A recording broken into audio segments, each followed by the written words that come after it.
कुछ लोग चमत्कार को महात्माओं का प्रभाव समझते हैं। महात्मा कौन? बोले जो चमत्कारी हो। प्रहलाद जी, सुधन्वा जी, भक्तों के चरित्रों को पढ़ के देखो, वहां भगवान ने चमत्कार किया। सुधन्वा जी का चरित्र याद होगा, खौलते हुए तेल के कड़ाह में कूदे थे। भगवान ने चमत्कार किया, उन्होंने कोई चमत्कार प्रकट नहीं किया।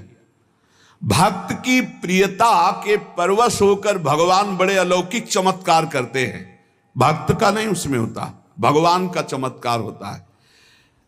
भक्त के जीवन में कभी कोई चमत्कार नहीं होता, संत के जीवन में कोई चमत्कार नहीं होता। पहचान है संत की, उसके चमत्कार को भगवान प्रकट करते हैं। भगवान स्वप्न में जाकर के विविध प्रकार की अलौकिकता दिखाकर दर्शन मात्र से बड़ा आनंद, बड़ा आह्लाद, हमारा ये हो गया वो, ये सब भगवान करते हैं। उसके जीवन में कोई, श्री तुलसीदास जी से यही तो अकबर ने कहा बुलाकर, चमत्कार दिखाओ।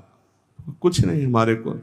बोले नहीं, सुना है तुम सिद्ध महात्मा और चमत्कार देखो। बोले हम नहीं जानते कोई चमत्कार, हम तो राम राम जपते हैं, बस भगवान के भरोसे पड़े, हमें कोई चमत्कार पता। वो जेल में डाल दो, हमारा कहा नहीं मानते। जेल में डाल दिया। हनुमान जी महाराज का सुमिरन के लाखों बंदर एक से एक भयंकर जो कहीं नहीं देखे गए थे, ईंट पर ईंट बजाने लगे। अकबर के पास सूचना, पूरा महल उजाड़ देंगे सब। बोले ये क्या? बोले उसी साधु का चमत्कार है जिसको जेल में तत्काल मुक्त करो, नहीं तो विध्वंस मच जाएगा। तुलसीदास जी से कहा कि आप पहले ही चमत्कार दिखा देते। बोले हमारा है ही नहीं चमत्कार, हम तो जिनकी शरण में वो। तो यहां कह रहे जो बड़े बड़े भक्तों के जीवन में चमत्कार प्रकट हुआ वो भगवान करते हैं, भक्त वो नहीं है जो चमत्कार दिखावे। भगवान ने श्रीमद् भागवत में कहा है कि अंतरायान वदन्ते युंजतो योगमुत्तमं मया संपद्य मानस्य कालक्षेपण हेतवः।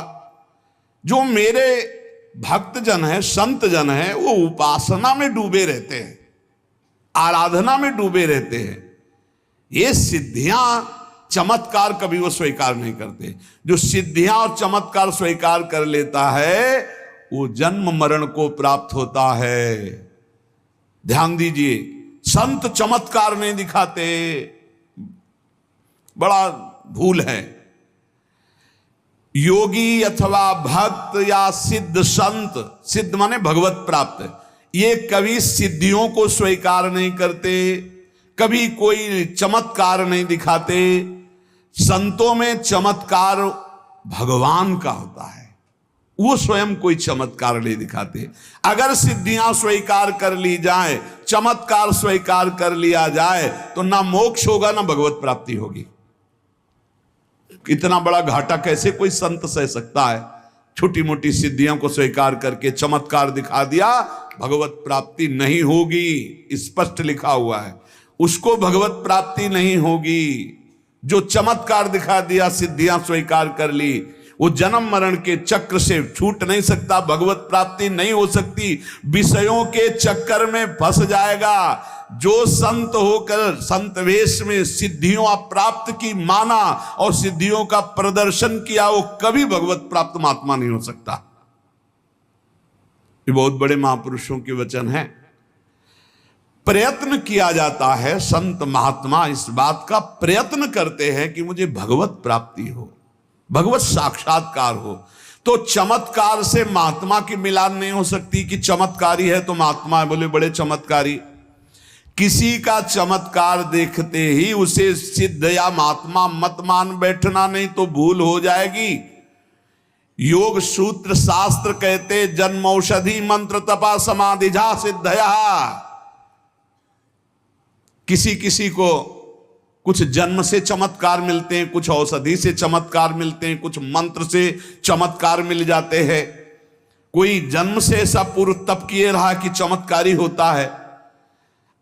बड़ी सिद्धियां हैं, जैसे पशु पक्षियों में घ्राण शक्ति बहुत होती है, जन्म सिद्ध है, सूंघने से उनको पता चल जाता है।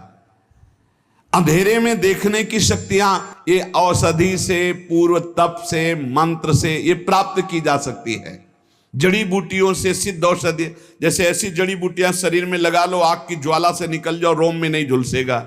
मंत्रों की सिद्धियां, अग्नि के दाहिका शक्ति को बांध दो, जल को स्तंभित कर देना, बड़ी शक्तियां हैं।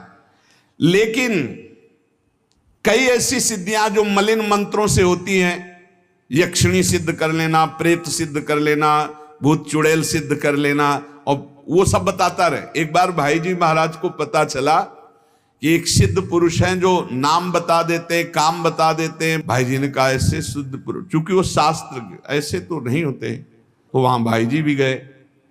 वो देखते ही बोलने लगे, आपका नाम श्री हनुमान प्रसाद पोद्दार जी है, आप संपादन का कार्य करते हैं। भाई जी चुप उसकी दृष्टि में देख रहे हैं। वो ऐसे बात कर रहा है जैसे कोई उनसे बात कर रहा हो, फिर वो बात कर रहे हैं जी। पूरी बातचीत हो रही, जब सबको हटा दिया, सब चले गए, तो उनका किससे बात करते हो आप? आपका स्वयं का तो ज्ञान है नहीं है। उनका नहीं, मैं तो बोले नहीं, आप समझ रहे हो, जितना समझ पा रहे हो उससे कई गुना अभी दूर हो हमसे, आप किससे बात कर रहे हो? उनका किसी से कहना नहीं, यक्षिणी से बात करते हैं। कहाँ यक्षिणी? तो उन्होंने कान में दिखाया, मनुष्य का मल, विष्ठा, यहां ऐसे कपड़े में बांध, और उसी में यक्षिणी बैठी थी, उसको बता देती थी ये बंबई से आया हुआ है, ये कार्य, वो बोलता जा रहा है, वो करता जा रहा है। तो भाई जी ने कहा, तुम्हारी दुर्गति को कोई नहीं रोक सकता, तुम्हारा नाश होगा, पतन होगा, तुम छल कर रहे हो, यक्षिणी सिद्ध करके लोगों को भ्रम में डालकर सिद्ध संत बनना चाहते हो।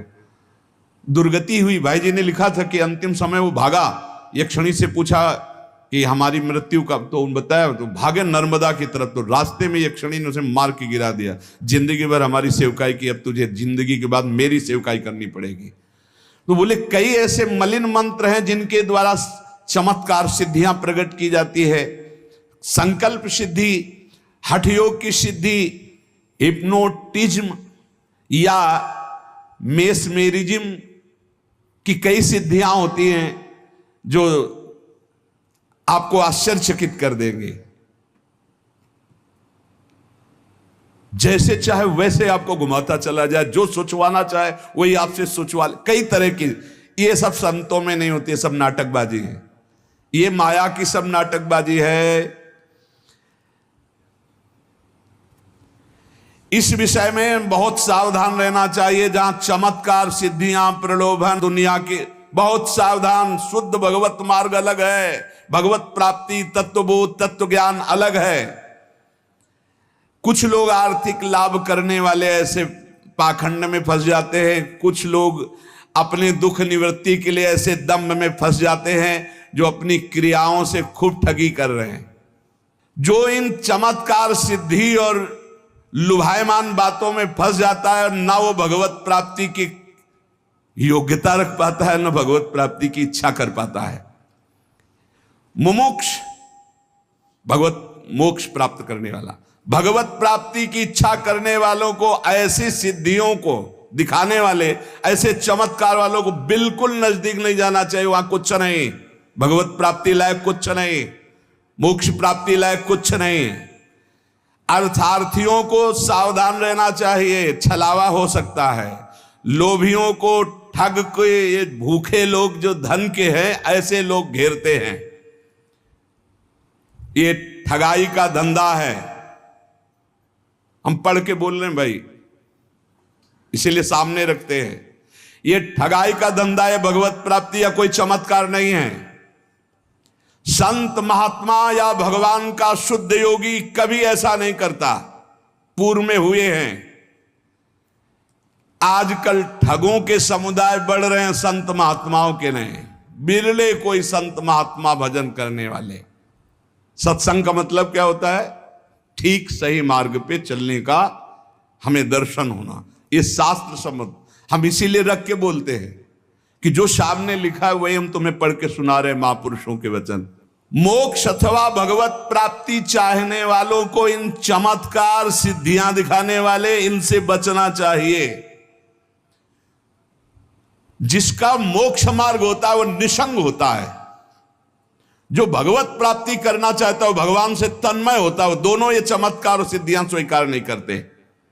निसंग को किसी संबंध की जरूरत नहीं है और तन्मयता को किसी की जरूरत नहीं, दोनों निसंग होते हैं। एक भगवत प्राप्ति चाहने वाला, एक मुमुक्ष, एक भगवत प्राप्त और एक मोक्ष को प्राप्त महापुरुष, दोनों निसंग होते हैं।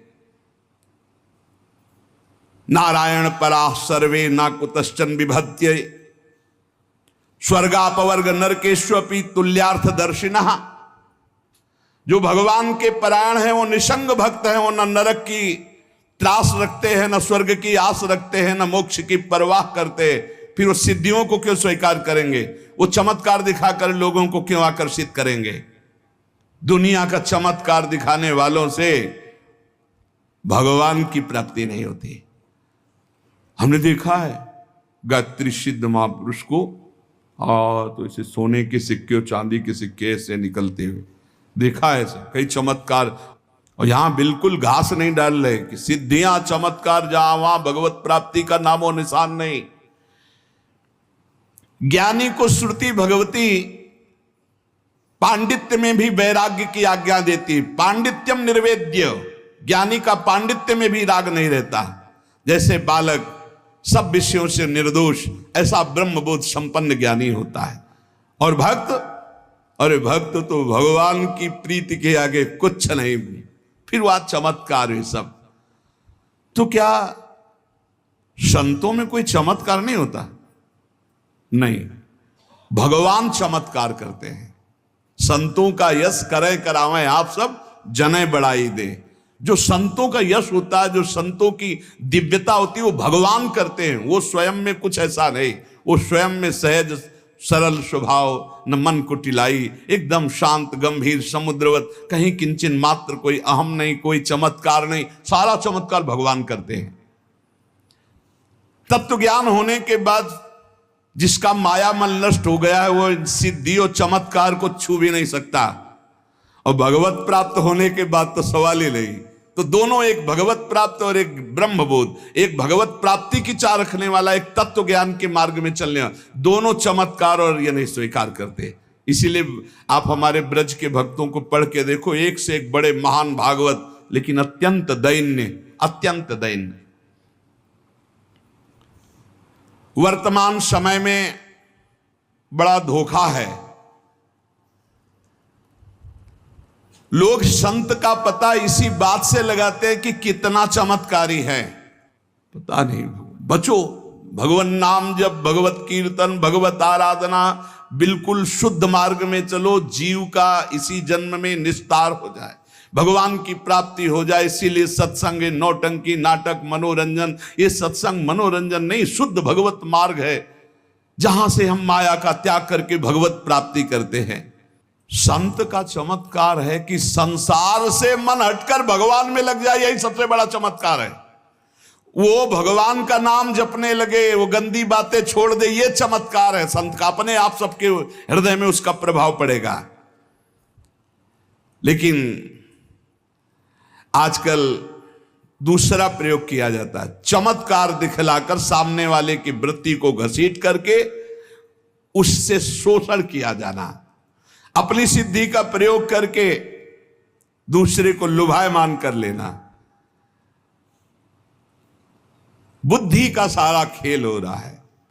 वर्तमान समय में जैसा संत मिलकर के जो भगवत प्राप्ति ज्ञान बड़ा दुर्लभ है, लेकिन अभाव नहीं है, तो हमारी बात उन मुमुक्षुओं से, उन भगवत प्राप्ति के साधकों से है कि नामधारी पाखंड का आश्रय लेने वाले, दम्भ का आश्रय लेने वाले, नाना प्रकार के नौटंकी नाटक करने वालों से बच करके एकमात्र जहां भगवान के नाम रूप लीला धाम की चर्चा या तत्वबोध की प्राप्ति की बात, तो महापुरुष संत जनों का संग मोक्ष का खुला हुआ द्वार है। संत की चमत्कारिक शक्ति जीव के जीवत्व को मिटाकर ब्रह्म स्वरूप में स्थित कर देने की होती है। तो अपने आप उनके दरस परस संभाषण से मायामल का नाश और भगवान की प्राप्ति की चाह उत्पन्न हो जाना।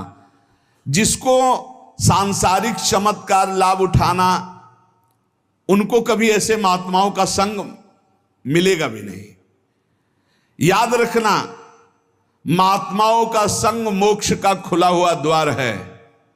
अगर तुम्हारा संसार राग नष्ट नहीं हो रहा, काम क्रोध लोभ मोह मद मत्सर नाना प्रकार की वासनाएं ये छूट नहीं रही, तो या तो तुम बहुत प्रमादी हो, उनके वचनों का ध्यान नहीं, या फिर साधु संग ही नहीं हुआ।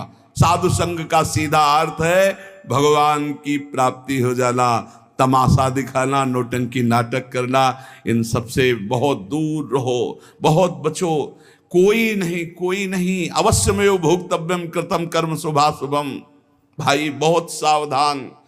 ऐसे ऐसे लीलाएं हो रही हैं, ऐसे ऐसे नाटक हो रहे हैं जहां बिल्कुल किंचन मात्र धर्म नहीं है, शास्त्र का कहीं किंचन मात्र प्रमाण नहीं है। अप्रमाणिक अशास्त्रीय वर्ताव हो रहे हैं, अशास्त्रीय चेष्टाएं हो रही, और समझा जाता है कि ये संत संग हम कर रहे हैं। बहुत संभल करके भगवान से प्रार्थना करो। नाथ, बार बार महापुरुषों ने मांगा हमें सत्संग मिले, हमें अविरल भगति विरति सत्संगा चरण सरोरु प्रीति भंगा।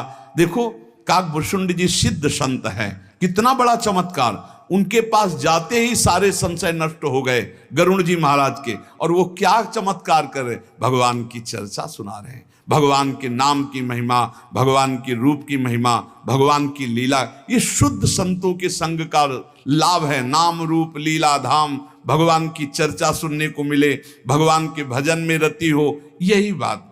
जब तक अन्य सब संगों को दूर कराने वाले संत संग की प्राप्ति नहीं होती, तब तक मैं अष्टांग योग से, सांख्य योग से, धर्म से, स्वाध्याय से, तपस्या से, त्याग से, इष्टापूर्त अग्निहोत्रादि और पूर्त कूप ताड़ाग आदि, दक्षिणा व्रत यज्ञ वेद स्वाध्याय तीर्थ नियम यम, इनसे मैं वश में नहीं होता। वश में कब होता हूं? जब मेरे भगवत प्रेमी महात्मा का संग मिलता है, उस संग से जो त्याग की वृत्ति उत्पन्न होती, उससे मैं बहुत शीघ्र वश में हो जाता हूं।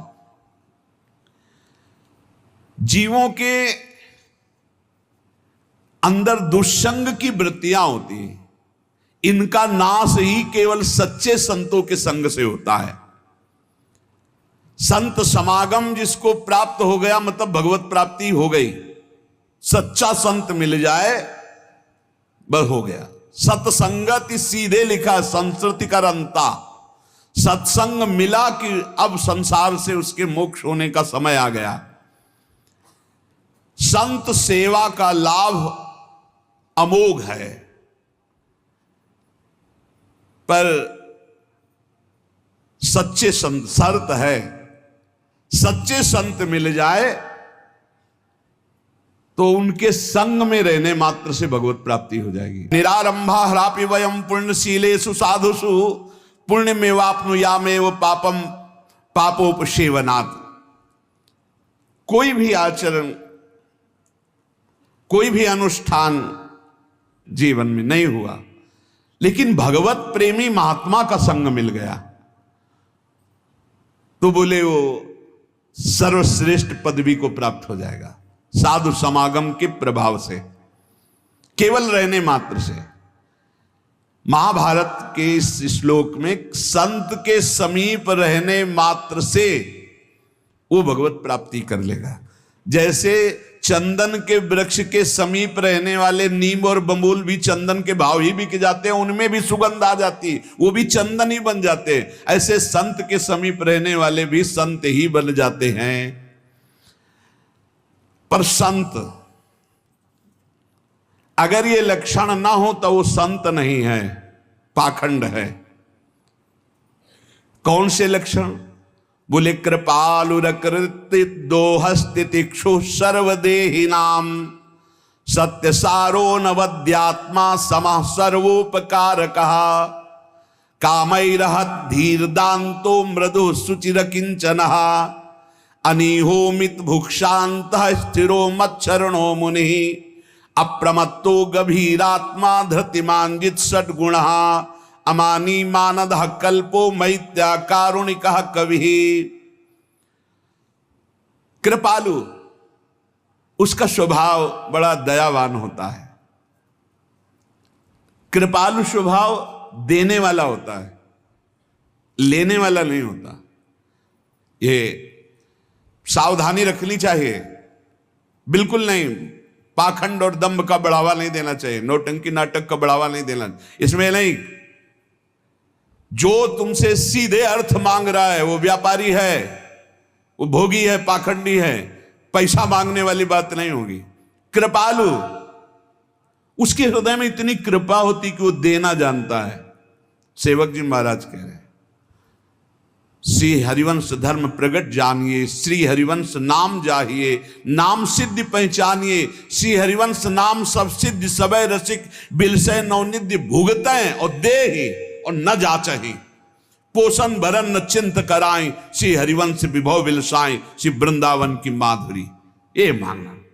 काचे धर्मियों को फटकारते हुए सेवक जी कहते, केतिक आयु केतिक जीवन, काहे विनाशत काज हटकत, देखिए कि मैं जोरे हाथ लटकत। ए भगवत मार्ग के पति को, हरिदास हो, संत हो तुम। कृपालु रकुरत द्रोह तितिक्षु सर्वदेहि नाम। संत का पहला लक्षण है उसमें लेने की इच्छा नहीं होती। तुम्हें कुछ देने के लिए बहुत चिड़िया विनती करनी पड़ेगी, अगर वो ले ले तो अहोभाग्य समझो। वो लेने में रुचि नहीं रखता, क्योंकि कृपालु स्वभाव होता है। उदर पोषण, रोटी दाल, वो बात अलग है। अर्थ की आकांक्षा कर देना, ये आज तक हमने सच्चे संतों में कहने देखा। एक बार परम पूज्य श्री विरक्तानंद जी की मंडली में, प्रयाग की बात है, मंडली के साथ गए, और इतना उच्च कोटि की व्यवस्था हुई थी। जे भी विरक्तानंद जी ने देखा, सैकड़ों संत उनके साथ थे, बहुत उच्च कोटि के महापुरुष। उन्होंने कहा, किसी का भी चरणामृत नहीं धोगे, किसी को भी माला नहीं पहनाओगे, किसी को भी आसन नहीं दोगे, हम सब रज में बैठेंगे और जैसे पवाया उन्हें कि हम आज्ञा करें वैसे सीधे सबके सामने ले जाओ, जो पाना चाहे वो रख दो, बस न तिलक लगाओगे न माला पहनो, छूओगे नहीं किसी संत को, और कोई भी संत भेंट नहीं, कुछ नहीं। संतों को देखा है, अच्छे अच्छे कांपते हैं उनके आगे, वैभव चरणों में झूमता है। अरे भगवान का जो भजन करते हैं उनमें कहीं इस तरह की घृणास्पद वृत्ति होगी। कृपालु रकुरद्रोह तितिक्षु सर्वदेहि नाम। संत संग की बड़ी महिमा है, पर पहचान बाहरी जो हमारे शास्त्र कह रहे हैं, वैसे तो संत को संत ही पहचान सकते हैं, पर ये कुछ बाहरी लक्षण है, जब तक ना मिले तब तक सावधान रहें। बोले कृपालु और अकृत द्रोह तितिक्षु सर्वदेहि नाम। उनका स्वभाव बड़ा करुणामय होता है, कृपालु स्वभाव होता है, उनसे कभी कारज हानि नहीं हो सकती, वो सदैव मंगल ही चाहते हैं, कभी ऐसा नहीं। और आप जब कभी कुछ सेवा करने के बाद तो बड़े सकुच जाएंगे, नहीं नहीं ऐसा नहीं नहीं। अगर वो स्वीकार करते हैं किसी भी तरह की सेवा, बड़ी भगवत कृपा से, भगवत प्रेमी महात्मा।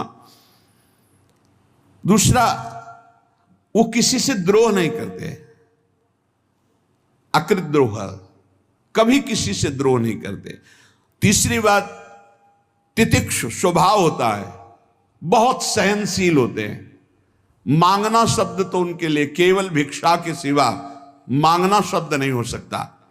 समस्त देहधारियों के प्रति कृपालु स्वभाव, किसी से द्रोह न करना, स्वयं बहुत ही सहनशील होना, सत्य सारो अनवद्यात्मा समा सर्वोपकार का।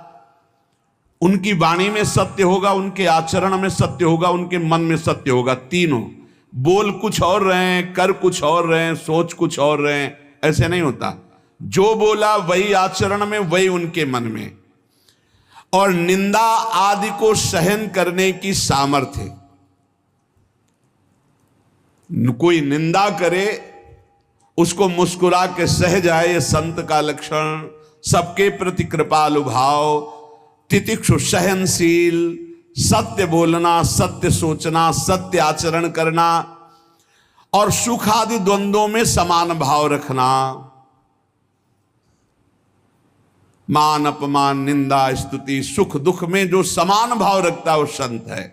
और सबका उपकार करने वाला, कभी भी भोगों के सानिध्य में विचलित ना होने वाला, जितेंद्री, कोमल चित्र, पवित्र, अकिंचन, निष्कामी और थोड़ा भोजन करने वाला, मितभोगी, शांत, स्थिर, भगवत परायण, मननशील, सावधान, गंभीर, बड़े बड़े संकटों में भी विचलित ना होने वाला, भूख पर विजय, प्यास पर विजय, शोक पर विजय, मोह पर विजय, जरा पर विजय, मृत्यु पर विजय, इन 6 विकारों पर विजय प्राप्त किए हुआ, कभी मान न चाहने वाला, दूसरों को मान देने वाला और बहुत ही शास्त्र ज्ञान में दक्ष, सबसे मैत्री भाव, मित्रता का भाव रखने वाला, वो ज्ञानवान महात्मा भगवान का प्रिय संत होता है।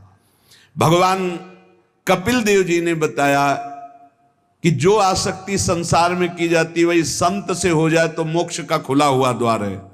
मानो माता देवती जी ने कहा वो संत कैसे होते हैं, तो भगवान कपिल देव जी ने कहा तितिक्षवः कारुणिकाः सुहृदा सर्वदेहिनां अजात शत्रवः शान्तः साधवः साधुभूषणाः मयि अनन्येन भावेन भक्तिं कुर्वन्ति ये दृढां मत्कृते त्यक्त कर्माणस् त्यक्त स्वजन बान्धवाः मदाश्रयाः कथामृष्टा शृण्वन्ति कथयन्ति च तपन्ति विविधास्तापा नैतान् मद्गत चेतसः ताएते साधवः साध्वी सर्वसंग विवर्जिताः संगस्ते स्वतते प्रार्थ्यः संग दोषहराहिते।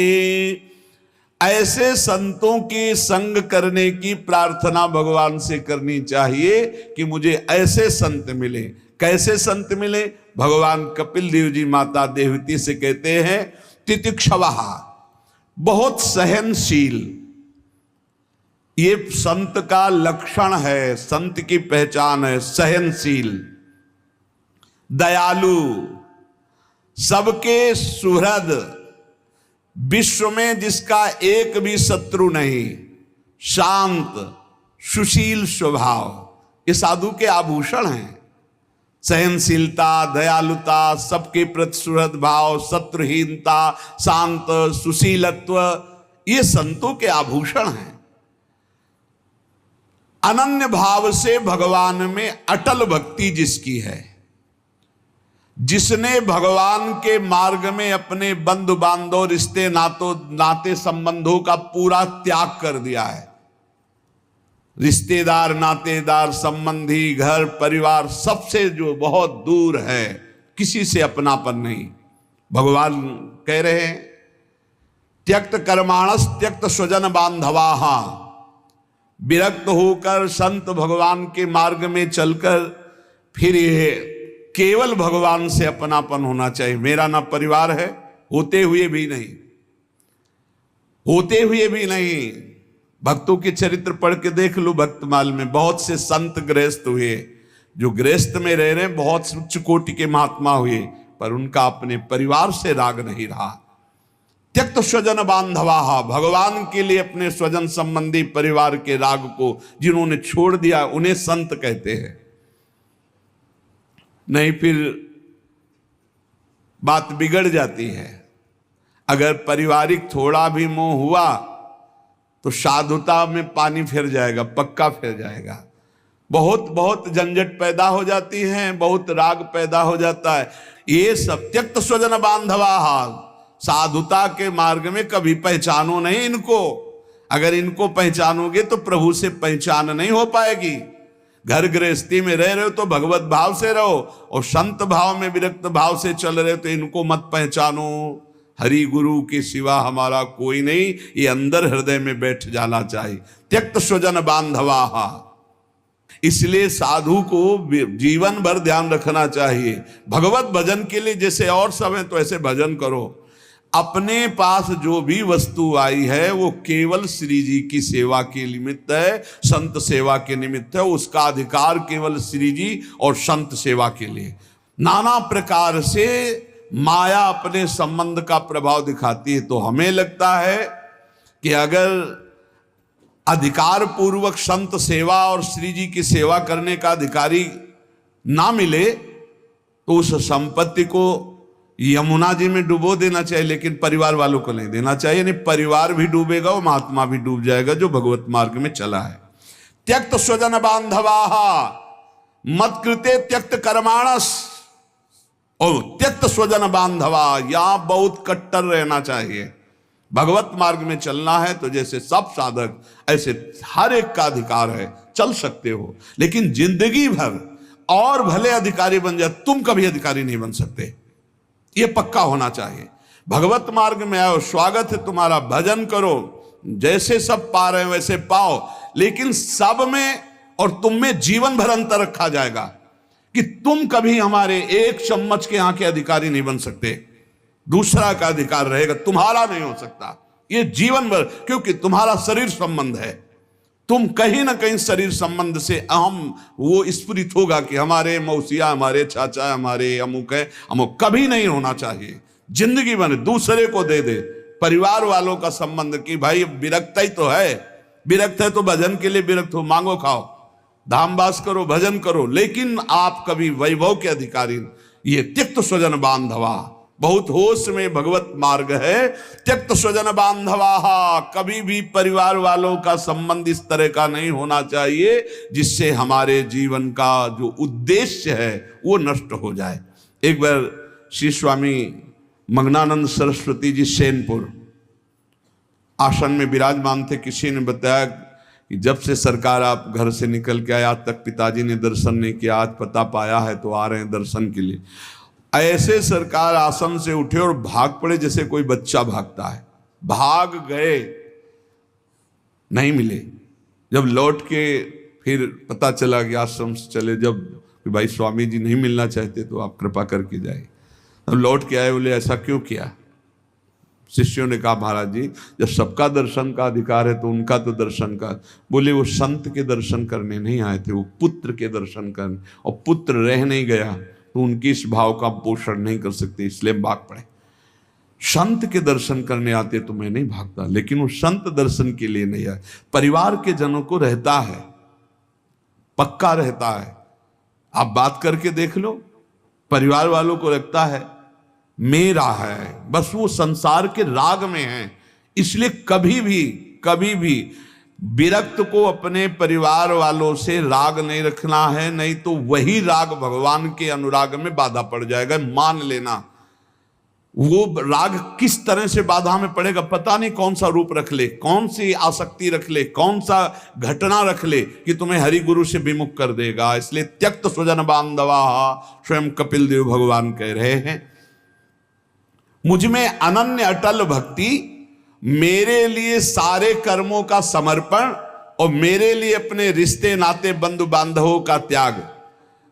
जो मेरी निर्मल कथाओं को सुनते रहते हैं, कहते रहते हैं, मेरे में चित्त लगाए हुए मंगल चित्त है, जो तीनों प्रकार के तापों को तपस्या के द्वारा भस्म कर दिए, दैहिक दैविक भौतिक, जो संपूर्ण संगों का त्याग करके असंग रहते हैं, ऐसे सर्वगुण संपन्न संत कहे जाते हैं। हे माता तुम्हें ऐसे ही संतों का संग करना चाहिए। संतों का संग भगवत प्राप्ति निश्चित, पर संत संग मिलना बड़ा कठिन है। कर्म कांडी, तपस्वी, योगी, साधना परायण, वेद वाक्य वेदांत का प्रवचन, ये सब हो सकता है, लेकिन भगवान में तन्मयता, परम श्रद्धा, परम निष्ठा और जो संतों के लक्षण वर्णन, ऐसे संत मिलना बहुत कठिन है।